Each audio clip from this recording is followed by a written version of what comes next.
Hello everybody. Summer வெக்கேஷனோட சம்பிரதாயங்களில் 2 இருக்குது. ஒன்று வந்து அம்மா வீட்டுக்கு போகிறது, அடுத்தது இந்த மாதிரி மசால் ஜாமான்லாம் பெரிய பேட்சாக ஸ்டோர் பண்ணி வச்சுக்கிறது. யூஸ்வலாக சென்னையில் இருக்கும் போது இதெல்லாம் பண்ணுறதுக்கு நமக்கு வந்து இடம் இல்லை, நேரம் இருந்தாலும் இடம் இல்லை. அதனால் ஊர் பக்கம் போகும்போது இதெல்லாம் வந்து ஈஸியாக கிடைக்கும். அண்ட் அஃப்கோர்ஸ் அம்மா வீட்டில் நலுங்கு மாவு மட்டும் அரைச்சி கொடுங்கம்மா பசங்களுக்கு அப்படின்னு கேட்டிருந்தேன். பட் அதோட விட மாட்டாங்க, எக்ஸ்ட்ராவாக நமக்கு நிறைய ஐட்டங்கள் பண்ணி கொடுப்பாங்க. என்னென்ன செஞ்சு கொடுத்தாங்க அப்படின்றத நாளைக்கு வீடியோவில் உங்களுக்கு ஷேர் பண்ணுறேன்.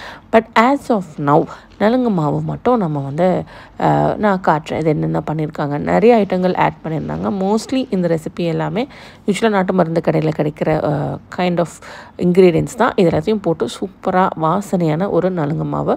முக்கியமாக சம்மரில் நலுங்கு மாவு, ஷியக்காய், கஸ்தூரி மஞ்சள் இதெல்லாம் போட்டு குளிக்கிறப்போ உடம்புக்கு நல்ல குளிர்ச்சியாக இருக்கும்.